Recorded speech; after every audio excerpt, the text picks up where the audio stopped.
यह कहानी दिखाती है कि जब एक लड़के को सुपर पावर मिलती है तो उसकी खासियत यह होती है कि वह जो खुद महसूस करेगा वही दूसरों को भी महसूस करा सकता है। शुरुआत में वह इन शक्तियों को समझने और नियंत्रित करने की कोशिश करता है, लेकिन धीरे धीरे हालात उसके काबू से बाहर होने लगते हैं। क्या वह लड़का अपनी इस शक्ति का सही इस्तेमाल कर पाएगा? यह जानने के लिए इस वीडियो में बने रहिए। कहानी की शुरुआत होती है और हमें एक बूढ़ा आदमी नजर आता है जो एक कब्र के पास होता है। वह वहां किसी तरह का अनुष्ठान कर रहा होता है। इसी दौरान अचानक उसे एक जोरदार झटका लगता है जिससे वह दूर जाकर गिरता है। जब वह दोबारा उठता है तो उसे एहसास होता है कि उसका अनुष्ठान पूरा हो चुका है और उसे शक्तियां मिल चुकी हैं। अब सीन बदलता है और हम इस फिल्म के मुख्य किरदार कैली को देखते हैं। दरअसल कैली को एक अजीब बीमारी होती है जिसमें वह कागज खाने की आदत से ग्रस्त होता है। इस समय वह खरीदारी करने के लिए एक दुकान पर आया होता है। वहीं उसे उसके कुछ क्लासमेट मिल जाते हैं। वे कैली का मजाक उड़ाने लगते हैं। इसी दौरान वहां उसकी बचपन की दोस्त डोमिनी आ जाती है। वह उन लड़कों को रोकने की कोशिश करती है, लेकिन वे और ज्यादा गुस्सा हो जाते हैं और कैली को उठाकर कचरे के डिब्बे में फेंक देते हैं। तभी डोमिनी हिम्मत दिखाती है और उन लड़कों को वहां से भगा देती है। अब कैली के साथ जो भी हुआ उसके लिए डोमिनी काफी परेशान हो जाती है। वह उससे कहती है, मैं तुम्हें स्कूल तक लिफ्ट दे सकती हूँ,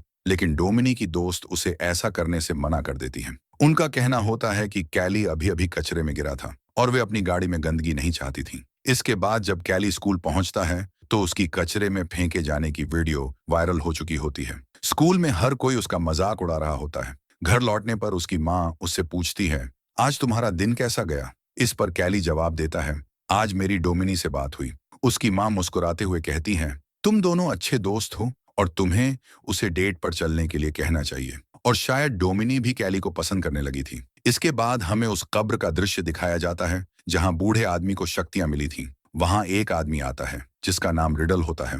दरअसल ये सभी शक्तियां उसके पूर्वजों की थीं और उसका काम उन शक्तियों को आकर्षित करना था। दूसरी तरफ कैली को दिखाया जाता है जो अपनी कागज खाने की आदत की वजह से बीमार पड़ने लगा था। उसकी माँ इस आदत को लेकर चिंतित थी, इसलिए उन्होंने एक डॉक्टर को बुलाया था। डॉक्टर उनकी माँ से कहता है, शायद इसे कोई मानसिक समस्या है, क्योंकि तुम्हारे घर में कोई पुरुष नहीं है, इसलिए यह इस तरह की हरकतें कर रहा है। असल में वह डॉक्टर कैली की मां को पसंद करता था और इसी वजह से बार बार उन्हें प्रभावित करने की कोशिश करता था।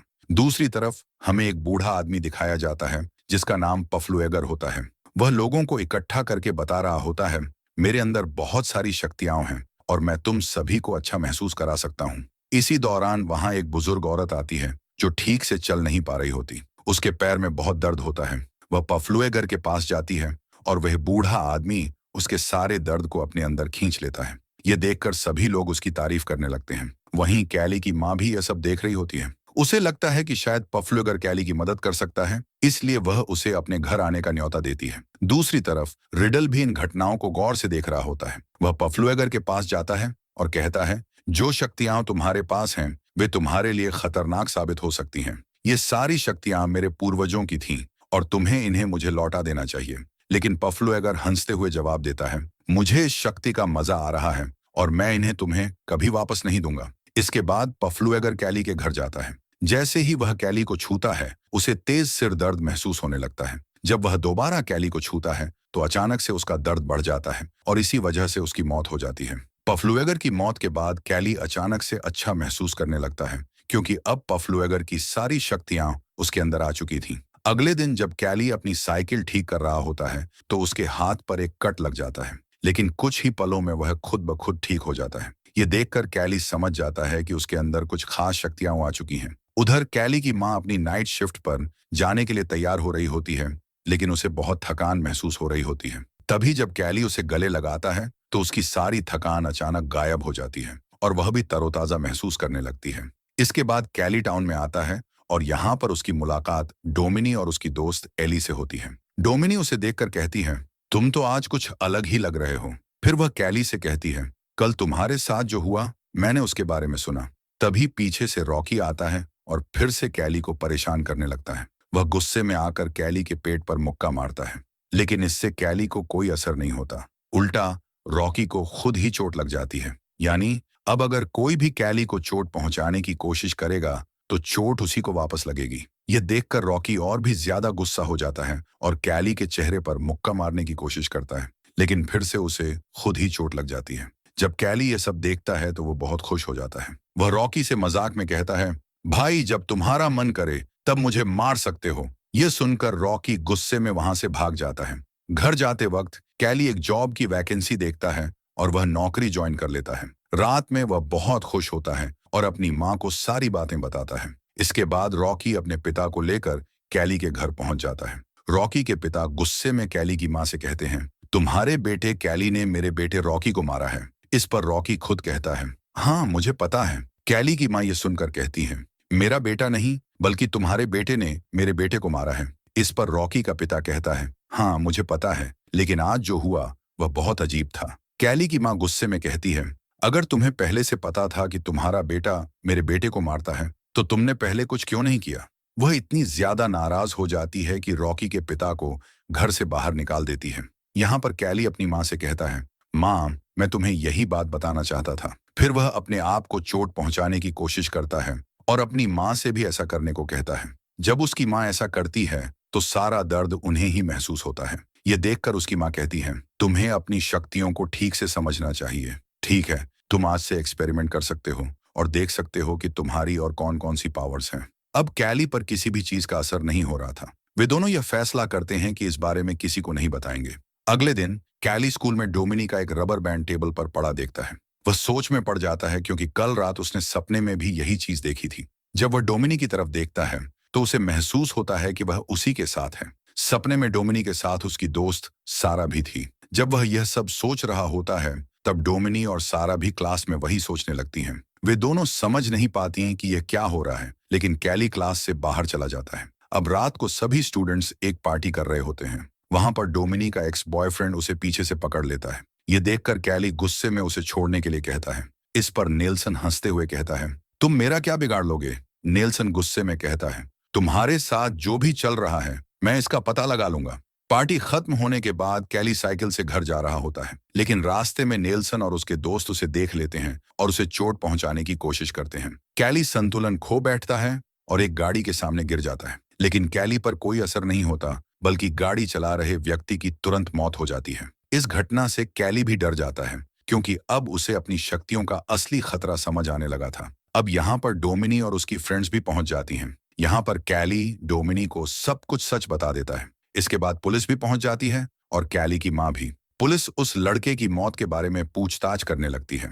वहां मौजूद लोग कैली पर इल्जाम लगाते हैं कि वह सड़क पर साइकिल चला रहा था और उसने जानबूझकर एक्सीडेंट करने की कोशिश की, लेकिन पुलिस अधिकारी इस बात को मानने से इनकार कर देता है। इसके बाद वह कैली से पूछताछ करता है और कैली उसे सारी सच्चाई बता देता है। हालांकि पुलिस को उसकी बात पर यकीन नहीं होता क्योंकि यह सिर्फ एक हादसा था, इसलिए इस केस को बंद कर दिया जाता है। दूसरी तरफ हमें रिडल को दिखाया जाता है जो पफ्लू एगर की कब्र के पास पहुंचता है। वहां जो पौधे उगे हुए थे उन पर रिडल जादू कर देता है। स्कूल में नेल्सन और उसके दोस्त कैली पर नजर रख रहे होते हैं क्योंकि वे अपने दोस्त की मौत का बदला लेना चाहते थे।